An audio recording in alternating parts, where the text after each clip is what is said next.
All right, ladies and gentlemen, so welcome to Flip Lesson for skill number 4.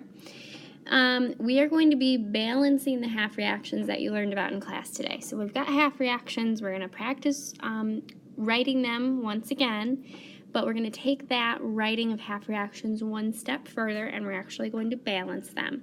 So this is going to be tricky. It's going to call back to your reaction stuff from the previous unit, balancing and all that. But I promise, if you follow the steps, it's really not too tricky. So, first thing I want you to remember is what we talked about in class today. We said that all reactions, not just redox reactions, but redox reactions in particular, must be balanced by both mass and charge, meaning they have to follow conservation of mass, conservation of matter and charge. That means I cannot create or destroy matter, I can only move it. I cannot create or destroy charge, I can only transfer it. All right? So every time you're balancing a reaction, you really have to remember just how very important that this is. And for that reason, I want you to make sure that you know that conservation of mass must be something that you follow. Alrighty. So as we move down, I'm going to go through the example, but I do want to point out something to you right here. I made a little typo, so please note that on the NO3, this right here, that 2, and this 2 right here shouldn't be there, so do cancel it out. I was staring at this all day long, and I was like, oh, it won't balance, and it's because it's a typo. It'll never balance if I have a 2 there, so please right now just cancel them out. It'll make a whole lot more sense once we get going. Okie dokie. So, here's what we need to see. Step 1 for a reaction. I've given you a reaction and I've asked you to balance it. And when we are in the redox reaction unit, that means that we have to balance the electron. Okay, so this first step here is going to be writing the oxidation numbers for each atom in the reaction. So what we're going to do is take a look at the first one. We've got copper. It's a 0. And then copper in the bond here with NO3, which has a 1 there and a 2, is going to be a +1. And then we're going to take a look at our nitrogen. Nitrogen in the bond here, when we go through and we figure out that the oxygen is bringing a -6 and the hydrogen brings a +1, that means my nitrogen has to be my +5. And then my nitrogen here has to be a +2 because it balances with the oxygen. And when we see that, we can then move down right into step 2. Okay, so we can then identify which one is oxidized and which one is reduced based on the changes in oxidation number. So I'm immediately going to go to the one that goes down, the one that is actually physically reduced, and that will be my nitrogen. My nitrogen will go from the +5 to the +2. And then the other one will have our copper going copper. It goes up, so it will go from a 0 to a +1, which is oxidation. So hopefully we're getting better at that. So we're going to write the half reactions like we did in class today. So let's get rid of the star. Okay, so our first half reaction, let's start with our copper. We're going to take our copper and we're going to say, okay, it is oxidized. It loses LEO, loses electrons. And so that electron, that one electron, is a product. It is separated from our copper, okay? Then we're going to do our nitrogen. Nitrogen, on the other hand, is it is reduced. It gains electrons, so they are products. So nitrogen +5 plus some number of electrons gets us to nitrogen 2+, okay? And so the number will be 3 electrons. That will get us from 5 to 2. Okay, so basically 5 minus 3. So plus -3, however you want to think of it. All right, but you'll notice something right now, and you'll notice that there is one electron that is lost in the copper reaction, but there are 3 that are gained in the nitrogen, and that's unbalanced, and that can't happen. So what we're going to do is follow step 4. And step 4 tells us to multiply each half reaction so the electron number is equal in both reactions. And so what that means is that if I have 3 electrons here, I want 3 electrons there. So I multiply the out of whack half reactions by a number that gets me the same number of electrons. So basically, I'm going to multiply the first reaction by this number 1, which really is meaningless. And I'm going to multiply this reaction by the other electron number, which is 3, and then distribute to each part of my half reaction. So if I rewrite this, I will get 3 Cu yielding 3 Cu plus 1 plus 3 electrons. And then my nitrogen really stayed the same. N plus 5 plus 3 E minus yields N 2 plus. Okay, and now we have the same number of electrons on both of our half reactions, which is very important to us. Okay, last step is nice and easy. We are going to combine the two. So basically, we're going to add them together and get something. So what that entails is just keeping what's on the reactant side on the reactant side, and what's on the product side on the product side, and rewriting it. So we'll have 3 Cu plus N plus 5 plus 3 E minus, yielding 3 Cu plus 1 plus 3 E minus plus N 2 plus. And now here's a nice little trick. You can get rid of your electrons. You don't need them. And your actual finished answer, is just going to be your elements. No need to include the electrons. Now it is very important that as you do this, you make sure to balance your mass and charge. So if we take a look, you'll notice I've got 3 coppers, 1 nitrogen, so my mass is balanced. And I have a net charge of 5 on this side and a net charge of 3 times 1 is 3 plus 2 is 5. So my charge and my mass are balanced. So I'm going to do this a few more times, and I'm going to ask you to do it a couple of times. So here we go. So step 1 is going to be to determine all of our oxidation numbers. So let's start with cesium. Cesium is a group 1. It is always +1. Fluorine would then be a -1. Sodium's by itself, it's 0. Sodium in a bond will be +1. Fluorine then is -1 again. And cesium by its lonesome is 0. So now we can identify what's reduction, which one goes down. Looks like fluorine's going to be uninvolved. It doesn't change. But the cesium is going to go from a +1 to a 0, telling me that's reduction. All right, then we look at the other changing one. That's going to be our sodium. And it's going to go from a 0 to a +1, oxidation. Okay, so now we're going to write our half reactions. Let's start with the cesium. Cesium, we take it as it lies. Cesium +1. Since it is reduction, we are adding electrons, so add an electron. 1 E minus, giving us cesium 0. Okay.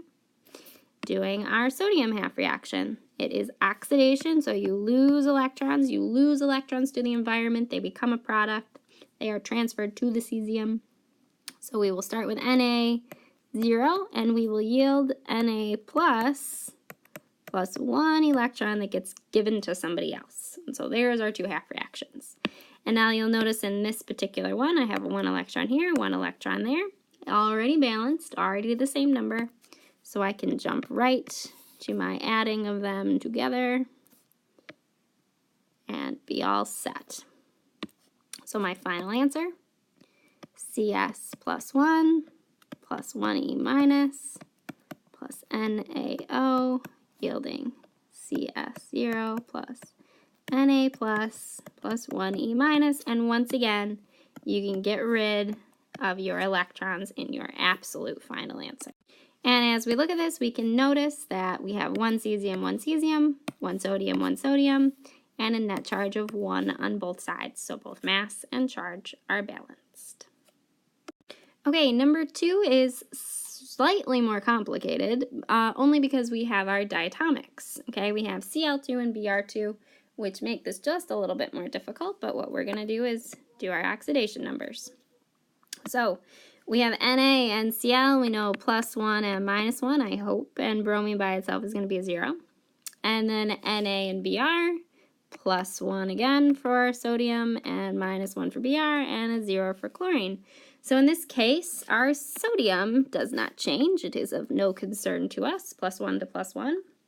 And the one that's going down, the one that is actually reducing, is going to be bromine. Bromine goes from a 0 to a -1. And so then our chlorine is going to be the oxidation going from a -1 to a 0. Okay, so let's write those half reactions. We've got bromine, and we will start it off exactly as it lies on the reactant side as a Br2. And because it is reducing, we're going to add some number of electrons, and we are going to yield Br -1. So now I wrote some number of electrons. I didn't tell you how many because we got to think about this for a second. If we had one Br molecule, which was here, Br, okay, then we would have lost 1 electron to get Br-.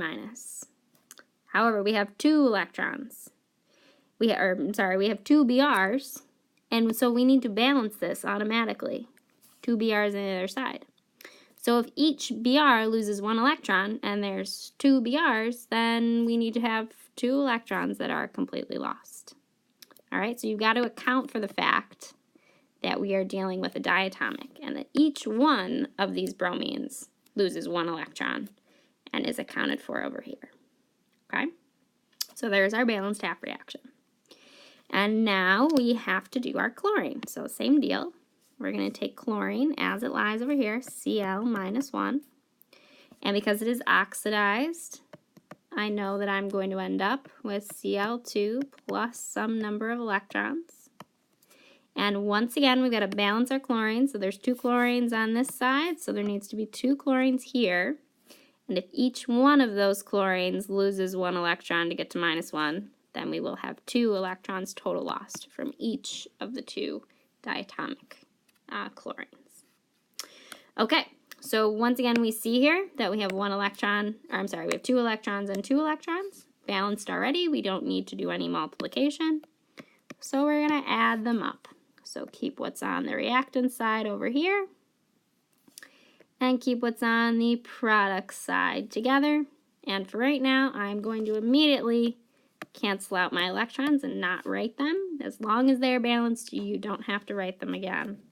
And so we have Br2 plus 2 Cl- yielding 2 Br-1 plus Cl2. And we are always going to check that our mass and our charge are balanced. 2 Brs, 2 Brs, 2 chlorines, 2 chlorines, net -2 charge over here, net -2 charge over here. All right, so it looks like we're all good. Okay, we're going to go on to our last 2 questions that we're doing, and I'm going to ask that you do question number 3 right now. I want you to give it a try while I find it over here. It's on your second page, but it got pushed to my first page. So please do number 3 yourself, and when you unpause me, I will show you the correct answer. Okay, so I've gone through and I've done the oxidation numbers, and you'll notice that our chlorine is the one that we are concerned with. It does not change. It's -1 all the way through. And our magnesium is going to be our reduced, going from a +2 to a 0. That's reduction.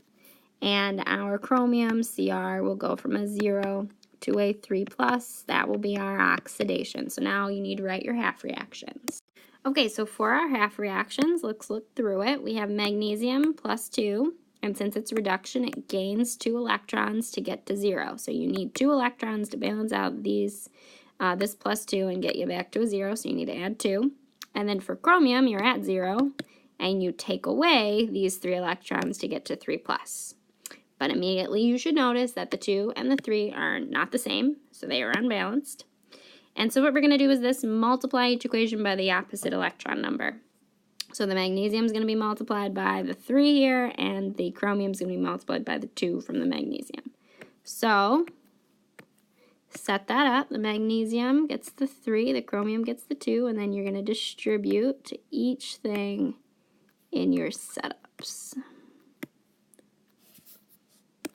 Okay, so you'll notice then that we have 6 electrons here, 6 electrons there. We're all balanced, and because they are balanced, I don't have to be concerned with the electrons anymore, and I get to combine everything else. So what was on the reactant side with what is on the product side, and I can rewrite my final answer as 3Mg plus 2 plus 2CrO yielding 3MgO plus 2Cr3 plus. And now we're going to check our mass, and we are going to check our charge.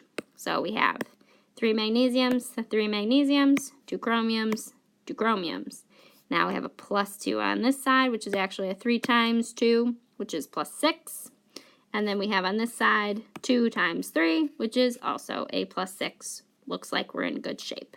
Okay, so I'd like you to follow me over to question 4, and I'd like you to give it a whirl, please. So that means start with your oxidation numbers.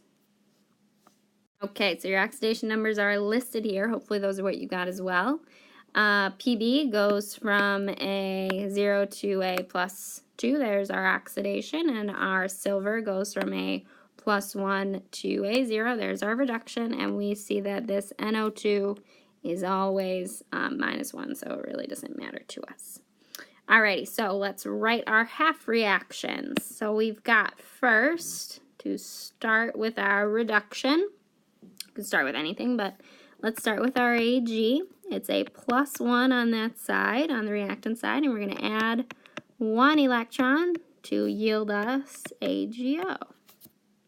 Then we're going to do our oxidation. We start with Pb, 0. Oxidation means I lose electrons, so they're going to be a product, and I get Pb 2 plus, and in order to balance, I need to lose 2 electrons. But then you'll see immediately that I've got 1 electron there and 2 electrons here, which is unbalanced.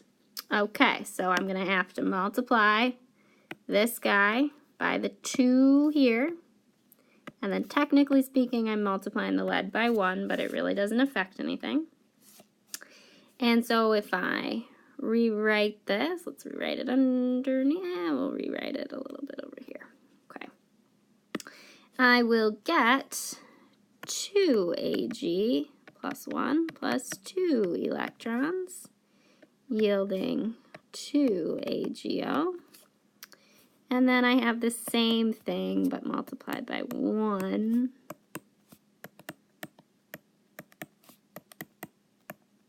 Okay, for my Pb, and all that's left to do is add them up and keep what's on one side and keep the other side. And again, I'm going to cancel out my even electrons before I write my final answer. So I get 2Ag plus 1 plus PbO yields 2AgO plus 2, or I'm sorry, not 2, plus Pb plus 2. And so then we're going to check our charge, check our masses, and we see 2 silvers, 1 lead, 1 lead, net charge of plus 2, net charge of plus 2. All right, so your homework tonight is to look through and complete question 5 and 6 on this page.